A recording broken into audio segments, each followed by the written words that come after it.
Oh my god! Oh my god, it's 9/10/21! It's 9/10/21 again! What's up, it's the Culture Detective here, investigating your favorite albums, and today I'm going to do a mini albums review. That's right, I'm going to do like one of these every 5 months or something. But yeah, essentially I have 5 albums that I want to review. Actually, there are more than 5 albums I want to review, but I just don't have enough time to listen to. Or maybe it's because I just don't know where to listen to these albums. But anyways, on my hands right now, I have 5 albums that I want to review, but I will not make a full-length review on them because I just don't want to. So here you go, mini albums review number 59. Starting off, we have the latest Clarence Clarity EP, Vanishing Act 1, No Nouns. I usually don't review EPs on this channel. I mean, yeah, I reviewed like a Death Grips EP. I reviewed a Kira Kira Benito EP earlier. I reviewed a Yukika EP. But I just usually don't review EPs. But since Clarence Clarity is an artist that I really like, so yeah, let's talk about the latest Clarence Clarity EP. I'm really happy that Clarence Clarity has returned to his very glitchy, glossy, sugary pop style. I've always really loved this style of music. I thought it's really unique. It's really enticing, and I think it is a really fun style.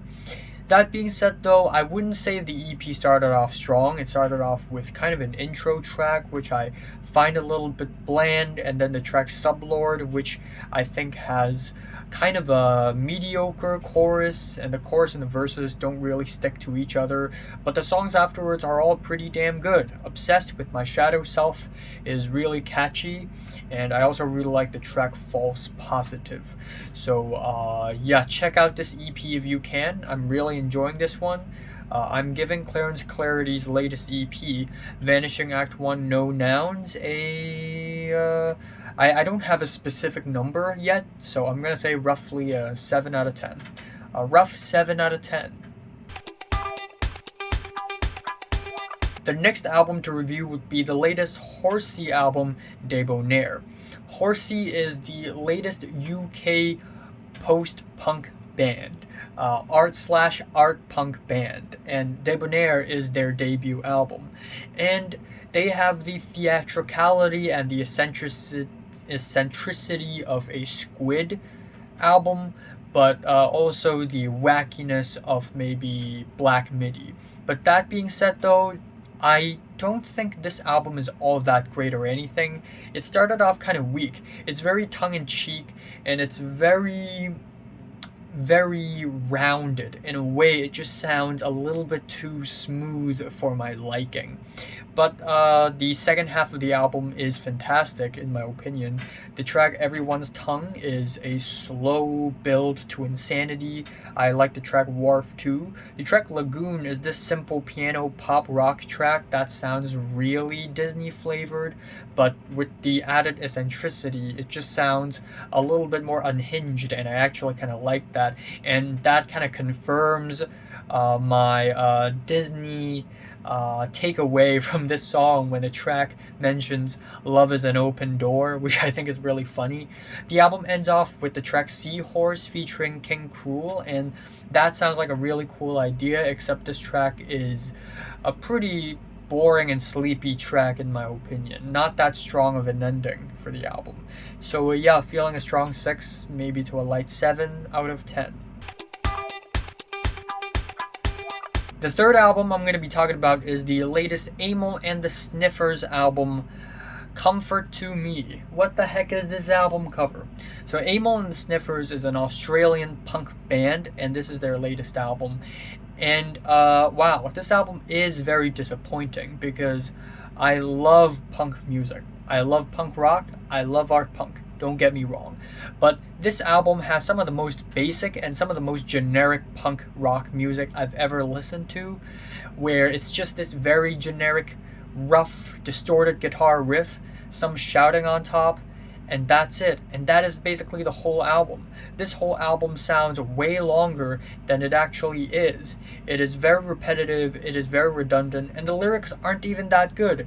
In one of the tracks, the female frontman basically shouts like, "Open your heart, just open your heart, I mean no harm, I just want love, open your heart," and that is the whole song? Really? I mean, yeah, I love punk music, and repetitive lyrics in punk music works a lot, but when the lyrics are like this, I'm just not invested, man. So, yeah, it's a very bland album, unfortunately. Strong 4 to a light 5. Then, we have the album Ego Death by electronic artist Aleph. And yeah, it is a very spacey and kind of futuristic electronic album, and I find it kind of mediocre. I mean, there's nothing about this album that stands out to me. There's nothing all that colorful or fun, nor that groundbreaking or interesting about this album. It's all within the boundaries of expectations. Occasionally, we get some really interesting sound play, we get some really elegant sound effects, which is really cool. There are some tight drum loops that sound pretty cool. Kind of reminds me of like Daniel Avery, but still, overall, there's just nothing all that interesting about this album. I'm just not taking anything away from this album. So, yeah, strong 5 to a light 6 out of 10. Finally, we have the latest hardcore breaks / hardcore EDM / anime core, breakcore, whatever, bye2, Teeth Restoration. So bye2 is a British electronic artist, and this is the latest Teeth Restoration. I mean, look at this album cover. But yeah, apparently bye2 is part of electronic music artist group called Landline Collective, and Nana Ray, who is an artist whom I've reviewed twice in this channel this year, is also part of Landline Collective. So maybe this is going to be something good. But to be honest, I'm kind of disappointed. First of all, this album is too long, and it's not weird and interesting enough to justify its length. Also, the entire track list is basically a long electronic piece and then an interlude placed alternately, one track after another, which I find kind of a waste of time. Maybe the fat could be trimmed. And yeah, the album also sounds very simple. I don't want to compare this with Nana Ray's music because they're kind of different. Nana Ray's music is so much more, I guess, hardcore and exciting, while bye2 is a little bit more subdued. But I would rather listen to like Nana Ray's music than this, because at least Nana Ray's music have so much more dynamic and progression and change throughout every single track. There are sections, but in bye2 I just don't hear a lot of that. There are some pretty fun moments. Of course, we have a slow tie sample, because why not? And then there are moments like on the track Aortic Pressure Valve. In the middle of the track, we have this samba music, which is very fun. I kind of wish that he would incorporate the samba music throughout the entire track. Or is it samba? Am I saying it? Am I recognizing this genre of music right? I don't know. But on the track Wheel of Fate, in the middle of the track, we get this chunk of Arabic music in the middle. Just a few seconds.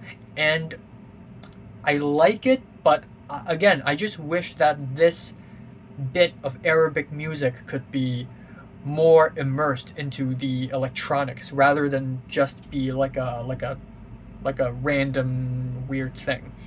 But yeah, overall, it's a little too long. It's a little boring at times, and it's not really all that great. So yeah, probably a strong 5 out of 10. So yeah, have you listened to these albums from 1 to 10? Would you rate them, like if you like them, and subscribe if you want more. And thanks for watching. 21.